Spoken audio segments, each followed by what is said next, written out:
Hello learners, बिल्कुल ही एक नए वीडियो में आप सभी को वेलकम करता हूं। यह जो वीडियो है क्लास 12 के स्टूडेंट के लिए है। सब्जेक्ट हो रहा है पॉलिटिकल साइंस और सेमेस्टर 3। यदि आप वेस्ट बंगाल बोर्ड क्लास 12 की स्टूडेंट है और आपका एक सब्जेक्ट पॉलिटिकल साइंस है तो यह वीडियो आपके लिए काफ़ी इंपॉर्टेंट है। मैं इसके पहले ऑलरेडी सेट 6 तक वीडियो अपलोड कर दिया हूँ। यदि आप वो नहीं देखे हैं तो हमारे चैनल के प्लेलिस्ट में जाकर देख सकते हैं, जिसका नाम लिखा हुआ है WB class 12 political science semester 3। ठीक है, अगर आप नए हैं तो चैनल को सब्सक्राइब कर लीजिए। इसी तरह आपको 3 में तो हेल्प मिलेगा ही, सेमेस्टर 4 में भी आपको बहुत हेल्प मिलेगा मेरे इस चैनल से। यदि आपको PDF चाहिए तो इस वीडियो के डिस्क्रिप्शन में मेरा व्हाट्सअप नंबर दिया गया है, वहाँ से जुड़कर कुछ टर्म्स एंड कंडीशन पर आपको PDF भी ज़रूर प्रोवाइड किया जाएगा।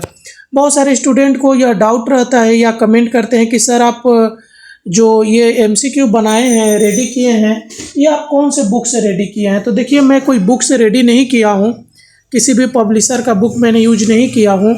ये मैं जो आप लोग के बोर्ड द्वारा सिलेबस जारी किया गया था उसी को लेकर मैंने आपका जो है मैं और हमारी टीम ने PDF को रेडी किया है। जैसे आज के यूनिट 3 में जब आप सिलेबस देखिएगा तो वहाँ पर आपको मिलेगा यूनिट 3 समकालीन विश्व में सुरक्षा।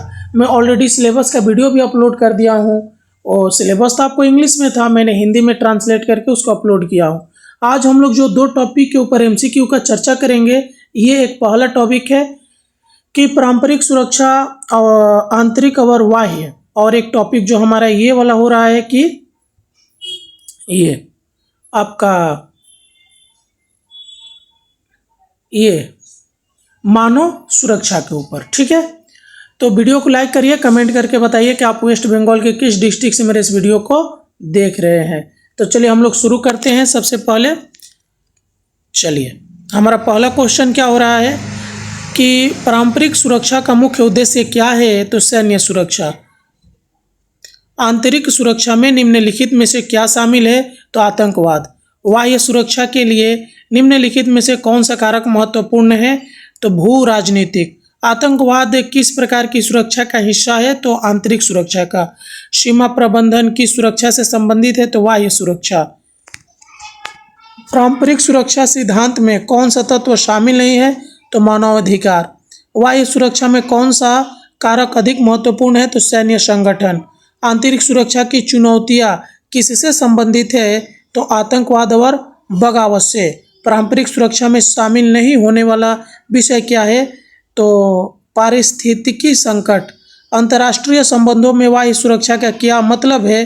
तो बाहरी खतरों में सुरक्षा। आंतरिक सुरक्षा को बनाए रखने के लिए क्या आवश्यक है। तो सामाजिक सहिष्णुता। पारंपरिक सुरक्षा में क्लासिकल थ्योरी किससे संबंधित है। तो राज्य और उसका संरक्षण से। आंतरिक सुरक्षा का प्राथमिक लक्ष्य क्या है। तो नागरिकों की सुरक्षा। बाह्य सुरक्षा को बढ़ाने के लिए किसकी आवश्यकता होती है। तो अंतर्राष्ट्रीय समन्वय का। पारंपरिक सुरक्षा में सामरिक संतुलन का क्या मतलब है। तो शक्ति का समान वितरण। किस संगठन का उद्देश्य सामूहिक सुरक्षा है। तो संयुक्त राष्ट्र का। आंतरिक सुरक्षा के लिए कौन सा कानून महत्वपूर्ण है। तो आपातकालिक कानून। बाह्य खतरों से निपटने के लिए कौन सा सिद्धांत काम करता है। तो यथार्थवाद। आतंकवाद के खिलाफ लड़ाई में मुख्य नीति क्या होनी चाहिए। तो सामाजिक हस्तक्षेप। पारंपरिक सुरक्षा के लिए कौन सा साधन प्रभावी है। तो सेना का आधुनिकीकरण। आंतरिक सुरक्षा को खतरा देने वाली प्रमुख तत्व क्या है। तो उपयुक्त सभी होगा। बाह्य सुरक्षा में सामरिक घटना क्या है। तो घेराबंदी और संधि। आंतरिक सुरक्षा के अंतर्गत कौन सा मुद्दा शामिल नहीं है। तो प्राकृतिक आपदाएं। किस प्रकार के संगठन का बाह्य सुरक्षा के लिए जिम्मेदार होते हैं। तो राष्ट्रीय सरकारें। सुरक्षा के आंतरिक दृष्टिकोण का प्रमुख तत्व कौन सा है। तो सैन्य बल। आतंकवाद के खिलाफ प्रभावी नीति विकसित करने के लिए क्या आवश्यक है। तो जन जागरूकता। पारंपरिक सुरक्षा में ध्यान केंद्रित कौन सा क्षेत्र होता है। तो सैन्य गतिविधियां। किस देश का सुरक्षा तंत्र सबसे अधिक विकसित है। तो अमेरिका का। सोफिस्टिकेटेड वारफेयर किसके संदर्भ में आता है। तो साइबर युद्ध। आंतरिक सुरक्षा के लिए कौन सी एजेंसी प्रमुख रूप से जिम्मेवार होती है। तो पुलिस और सुरक्षा बल। अंतर्राष्ट्रीय सुरक्षा में किस संगठन की भूमिका महत्वपूर्ण होती है। तो नाटो की। पारंपरिक सुरक्षा का एक मुख्य सिद्धांत क्या है? तो बल संतुलन। आंतरिक सुरक्षा की आंतरिक चुनौतियों में कौन सा प्रमुख है? तो सामाजिक झगड़े। वायु सुरक्षा के लिए स्ट्रेटेजिक सहयोग का क्या अर्थ है? तो संयुक्त सैन्य अभ्यास। किस खतरनाक गतिविधि को आंतरिक सुरक्षा में शामिल किया जा सकता है? तो नशाखोरी को। पारंपरिक सुरक्षा के लिए प्रभाव नीति निर्धारण की आवश्यकता होती है, तो सामुदायिक सहभागिता की। आतंकवाद को नियंत्रित करने के लिए किस तत्व की आवश्यकता होती है? तो जन जागरूकता और शिक्षा की। बाहरी आतंकवाद का गंभीर खतरा किस प्रकार की सुरक्षा के दायरे में आता है? तो सामरिक सुरक्षा के। पारंपरिक सुरक्षा में शक्ति प्रतिस्पर्धा का क्या महत्व है? तो सैन्य शक्ति का संतुलन। आंतरिक सुरक्षा में सामाजिक संबंध का क्या योगदान है? तो सुरक्षा प्रक्रिया का प्रभावशीलता। बाहरी सुरक्षा में गठबंधन का क्या महत्व है? तो शक्ति में वृद्धि। आंतरिक सुरक्षा को मजबूत बनाने के लिए कौन सी रणनीति आवश्यक है? तो सामाजिक एकता। पारंपरिक सुरक्षा मॉडल में कौन सी धारणा शामिल होती है? तो राज्य का प्राथमिकता। आतंकवाद का एक प्रमुख कारण क्या हो सकता है? तो आर्थिक असमानता। वाह्य सुरक्षा के अंतर्गत कौन सा खतरा अधिकतम होता है? तो सैन्य आक्रमण। आंतरिक सुरक्षा में साइबर सुरक्षा का क्या महत्व होता है? तो डेटा की सुरक्षा। पारंपरिक सुरक्षा एक महत्वपूर्ण घटक क्या है? तो सैन्य प्रभावशीलता। आंतरिक सुरक्षा को बनाए रखने के लिए किस प्रकार की योजना बनानी चाहिए? तो दीर्घकालीन योजना। बाहरी सुरक्षा में डिप्लोमेटिक रिलेशन क्या महत्व है? तो राजनीतिक तनाव को कम करना। आतंकवाद के खिलाफ लड़ाई में किस प्रकार की रणनीति जरूरी है? तो शिक्षा और जागरूकता। पारंपरिक सुरक्षा के दृष्टिकोण में कौन सा मुद्दा प्राथमिकता नहीं रखता है? तो मानव सुरक्षा। आंतरिक सुरक्षा के संदर्भ में सामाजिक असंगठन का प्रभाव क्या है? तो अपराध में वृद्धि। वायु सुरक्षा का एक महत्वपूर्ण पहलू कौन सा है? तो शक्तियों का संतुलन। आतंकवाद की रोकथाम में किस प्रकार का सहयोग महत्वपूर्ण है? तो अंतर्राष्ट्रीय सहयोग। पारंपरिक सुरक्षा में राज्य की पहचान का क्या महत्व है? तो राष्ट्रीय हितों की सुरक्षा। आंतरिक सुरक्षा में सामुदायिक सहयोग का योगदान क्या होता है? तो अपराध में कमी। बाह्य सुरक्षा में सामरिक गठबंधन के क्या फायदे हो सकते हैं? तो सैन्य सहयोग और जानकारी साझा करना। आंतरिक सुरक्षा के लिए कौन सा पहलू सर्वाधिक महत्वपूर्ण है? तो राजनीतिक स्थिरता। पारंपरिक सुरक्षा की दृष्टि से सैन्य तैयारी का क्या उद्देश्य है? तो बाहरी आक्रमण से सेगुरेदार। ठीक है। उसके बाद आंतरिक सुरक्षा के संदर्भ में पुलिस बल की भूमिका क्या होती है? तो नागरिकों की सुरक्षा करना। अब चलिए इंग्लिश वर्जन वाले देख लेंगे। वीडियो को स्क्रॉल करके मैं दिखा दे रहा हूँ। अभी तक वीडियो को लाइक नहीं किए हैं तो लाइक कर लीजिए, अपने दोस्तों में शेयर करिए ताकि वो भी लोग इसका ज़्यादा से ज़्यादा बेनिफिट उठा सके।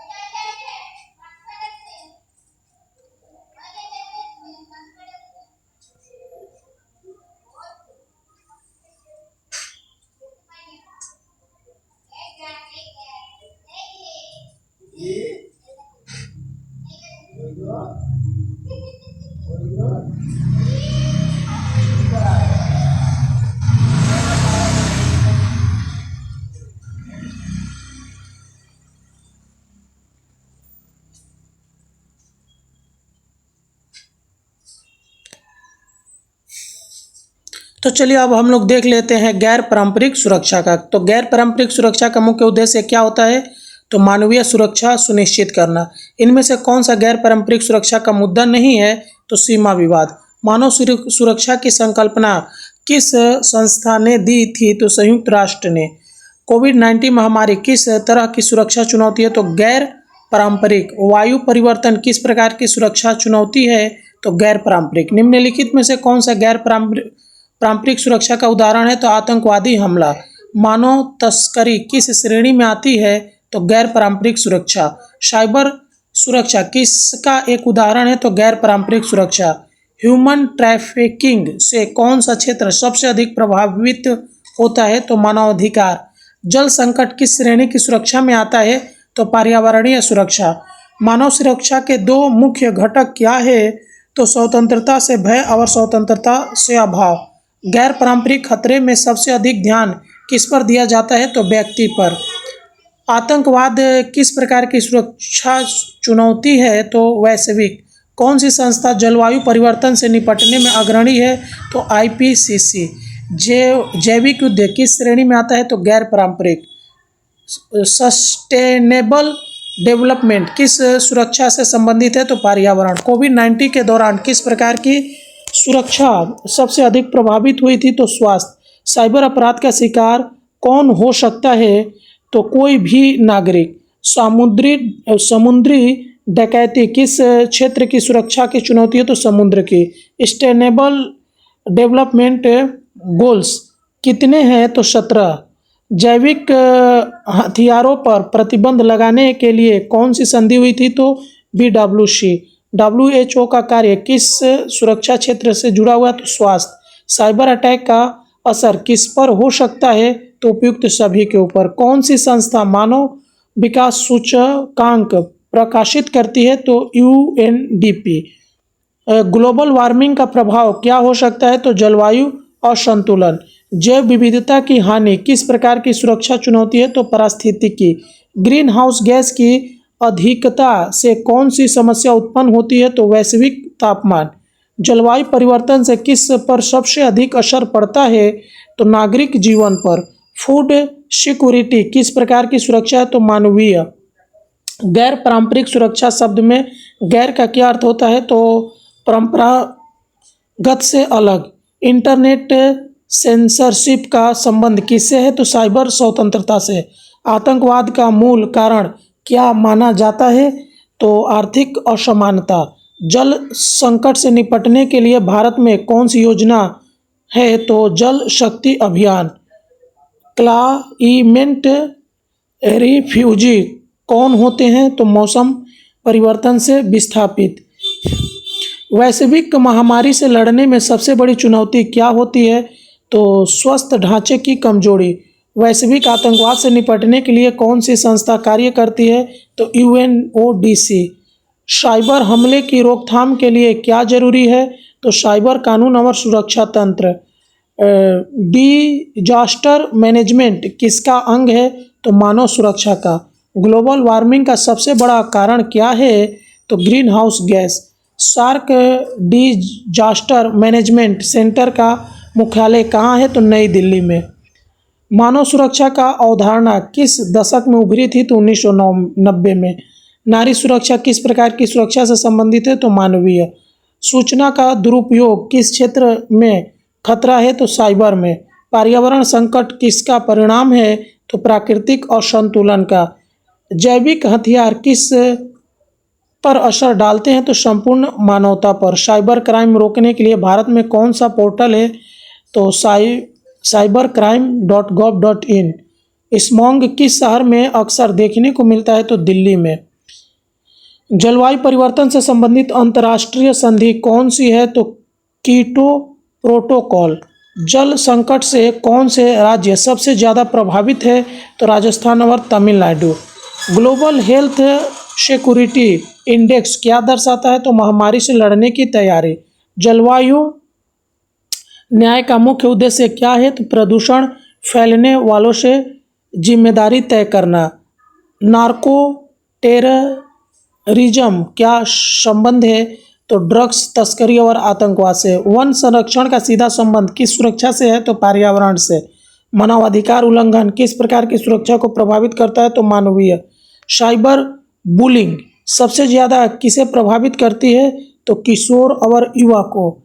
ग्रीन एनर्जी किसका समाधान हो सकता है? तो ऊर्जा संकट। वैश्विक स्तर पर जलवायु परिवर्तन पर चर्चा के लिए किस सम्मेलन का आयोजन होता है? तो COP का। फेक न्यूज किस प्रकार की सुरक्षा को खतरा पहुंचाता है? तो यह हो जाएगा सामाजिक। ब्लू इकोनॉमी किससे संबंधित है? तो समुद्री संसाधन से। भारत में आपदा प्रबंध प्राधिकार की स्थापना कब हुई थी? तो 1905 में। एंटीबायोटिक रेजिस्टेंस क्या दर्शाता है? तो औषधि न चलना। ओजोन परत का क्षरण किसके कारण होता है? तो सीएफसी के कारण। जलवायु शरणार्थी मुख्य रूप से किस कारण से पलायन करते हैं? तो मौसम संबंधी आपदा। डब्ल्यूएचओ किस प्रकार की सुरक्षा में कार्य करता है? तो स्वास्थ्य। भारत में सबसे बड़ा पर्यावरणीय आंदोलन कौन सा था? तो चिपको आंदोलन। नैतिक हैकिंग का उद्देश्य क्या होता है? तो सुरक्षा जांच। ई कचरा का मुख्य कारण क्या है? तो पुरानी तकनीक। शरणार्थी संकट किस प्रकार की सुरक्षा चुनौती है? तो मानवीय। डब्ल्यूएचओ का मुख्यालय कहाँ स्थित है? तो जेनेवा में। नेट न्यूट्रलिटी का संबंध है? तो इंटरनेट की समानता से। बायो टेररिज्म किससे प्रभावित करता है? तो मानव जीवन को। स्वच्छ जल तक पहुंच किस प्रकार की सुरक्षा से जुड़ी हुई है? तो मानवीय। क्लाइमेट एक्शन कौन से एसडीजी में शामिल है? तो एसडीजी 13। स्मार्ट सिटीज मिशन का उद्देश्य क्या है? तो नागरिकों को तकनीकी सुविधाएं देना। गैर पारंपरिक सुरक्षा की अवधारणा मुख्य रूप से किस पर केंद्रित होती है? तो व्यक्ति और समाज पे। चलिए इंग्लिश वर्जन वाले देख लेंगे, वीडियो को स्क्रॉल करके दिखा देता हूँ।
चलिए बाकी जो है आप लोग को वीडियो स्क्रॉल करके दिखा देता हूँ, नहीं तो इसको अगर रीडिंग करने जा रहा हूँ तो वीडियो काफ़ी बड़ा हो जाएगा।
तो चलिए यहीं पे हमारा जो वीडियो है समाप्त होता है। मिलते हैं किसी और वीडियो में, तब तक के लिए जय हिंद।